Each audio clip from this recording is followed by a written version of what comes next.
प्रेरणा स्रोत के श्रोतागणों, Indian history के अंडर में हमने प्रारंभ से लेकर के जबकि मनुष्य का जीव का जन्म हुआ तब से लेकर के और हर्षवर्धन तक बातें की हैं। विदेशी आक्रमण अलेक्जेंडर सिकंदर ने किया और उसने मुकाबले किया और अब भी जो है उसने हार मान ली। और जो पाटलिपुत्र का जो वंशज थे उन्होंने अलेक्जेंडर की परवाह नहीं की कि अभी तो बहुत दूर है। तो इससे ये साबित होता है कि आपस में भारत के अंदर जो राज्य थे वो आपस में झगड़ा करते रहते थे राजा, और एक दूसरे को नीचा दिखाने की कोशिश करते रहते थे। मिलजुल करके कभी मुकाबला नहीं किया, ये तो साबित होता ही है। फिर भी चाणक्य की वजह से मौर्य सभ्यता आगे बड़ी आगे फॉरवर्ड की और खूब दूर दूर तक अशोका ने अफगानिस्तान तक कब्जा किया, उड़ीसा तक आगे गए, साउथ तक भी पहुँचे, बड़ी तरक्की। इसी प्रकार कुषाण शासन ने भी, हालांकि भारतीय नहीं थे पर फिर भी उन्होंने, कनिष्क ने और नीचे तक कब्जा किया। दक्षिण तक पहुँचने का प्रयास किया और मथुरा को भी उसने, पेशावर को, मथुरा को इनको हेड ऑफिस बनाया। हर्षवर्धन ने थानेसर, कन्नौज। तो इस प्रकार से भारत की जो स्थिति हम देख रहे हैं हिंदू पीरियड के अंदर में, वो आपस में जो राजा लोग थे वो आपस में झगड़ा करते रहते थे। उसका झगड़ा बाद में जाकर के विदेशियों ने भी उठाया, वो बातें बात की हैं। तो आज हम जो बात करेंगे दिल्ली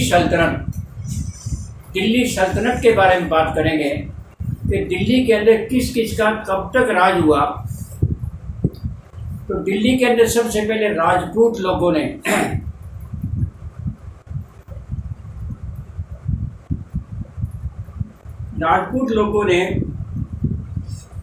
टॉमरस 12वीं सदी तक, अनंगपाल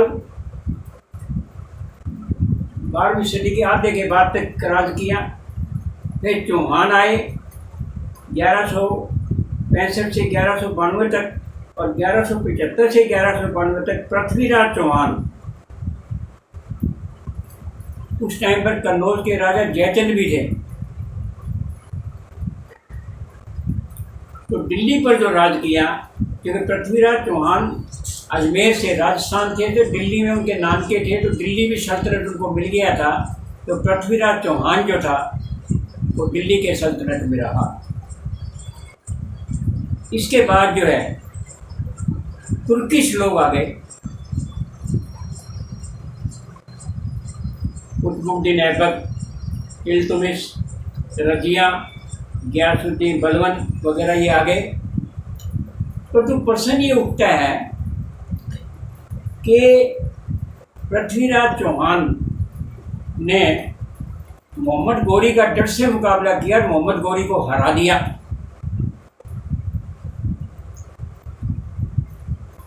जब मोहम्मद गौरी को हरा दिया तो दोबारा अगली बार जो फिर मोहम्मद गौरी ने फिर हमला कर दिया और फिर पृथ्वीराज चौहान हार गए और पृथ्वीराज चौहान को कैद करके ले जाया गया और वहाँ पर उसको अंधा कर दिया गया।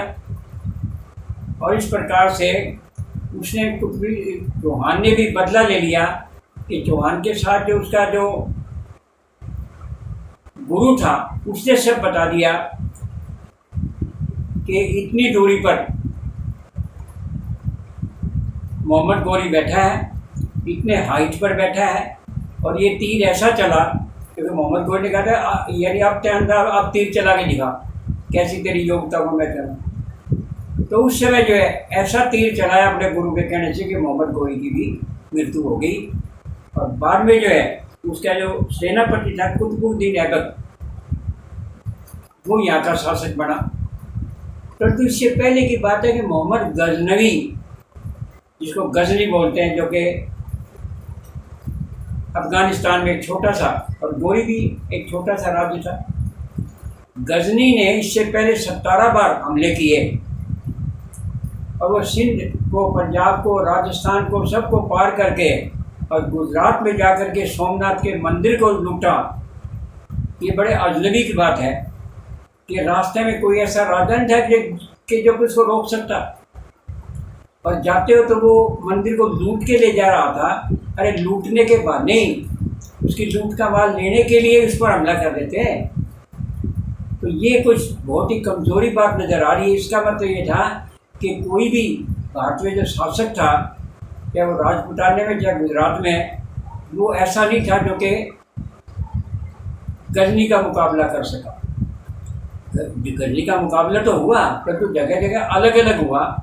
अगर इकट्ठा मिलके होता तो गजनवी की हिम्मत ये थी कि 17 बार हमला करके और वो लूट करके ले जाता। तो कई ये फूट के कारण हमें दिखाई दे रहे हैं। तो इसके बाद जो है दिल्ली पर जो शासन रहा, जैसे मैंने बताया, कुतुबुद्दीन ऐबक था, इल्तुतमिश था, रज़िया सुल्ताना थी, बलबन थे। इन्होंने आसपास के इलाकों को जीतने का बहुत प्रयास किया। बलबन ने भी खूब दूरी दूरी तक आसपास के इलाके जीते। फिर खिलजी शासन आ गया 1200 के बाद, जलालुद्दीन खिलजी, फिर अलाउद्दीन खिलजी। अलाउद्दीन खिलजी ने भी राजस्थान में, रोड में, सब जगह दूर दूर तक शासन करने का, यानी जीतने का प्रयास किया। फिर तुगलक शासन आ गया, गियासुद्दीन तुगलक, मोहम्मद तुगलक, फिरोज शाह तुगलक। कई बार तो मोहम्मद तुगलक को पढ़ा लिखा मूर्ख भी कहते थे। वो ऐसी ऐसी योजनाएं बनाता था जो व्यवहारिक ही नहीं थी। तो योजनाओं के कारण से उसका, तो फिरोज शाह तुगलक ने फिर मुकाबला करके आगे खूब जो है शासन को बढ़ाया। इस प्रकार से दिल्ली सल्तनत की जो बातें हैं, इसके बाद सैयद दस्तनी आई और फिर लोधी दस्तनी आई। लोधी के अंदर जो था, लोधी में बाबर जो मुग़ल सम्राट थे, जो बाबर जो आए, मुग़ल जो है, उन्होंने लोधी को हराया और इस प्रकार से बाबर ने और इंडिया में एंट्री किया। और बाबर ने ये आगे जो उसकी मुग़लों की बातें हैं, ये अगली बातें में करेंगे। अभी जो हमने किया कि दिल्ली शासकों के बारे में बात किया कि दिल्ली का सल्तनत का रहा। बाकी हम बातें तो केवल दिल्ली सल्तनत की कर रहे हैं, परंतु नीचे साउथ में भी पांड्या है, चेरी है, और कितने कितने बड़े बड़े राज्य थे जिन्होंने बड़े बड़े मंदिर बनवाए, बड़े बड़े धार्मिक स्थल बनवाए। और जो ज़्यादा परिवर्तन उत्तर भारत में ही रहा, क्योंकि उत्तर भारत में जो भी परिवर्तन आते गए, वो उत्तर भारत में सबसे ज़्यादा मुस्लिम में भी जो अटैक हुए वो उत्तरी भारत में हुए।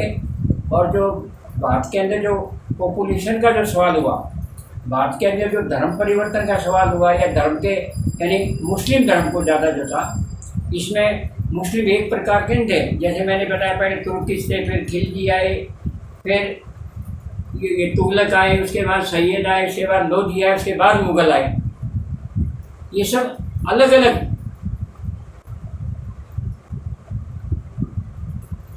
देशों से थे। तो आज बस इतना ही दिल्ली सल्तनत के बारे में। आगे मुग़ल सल्तनत के बारे में बात करेंगे। अब बस इतना ही। प्लीज़ बहुत बहुत धन्यवाद।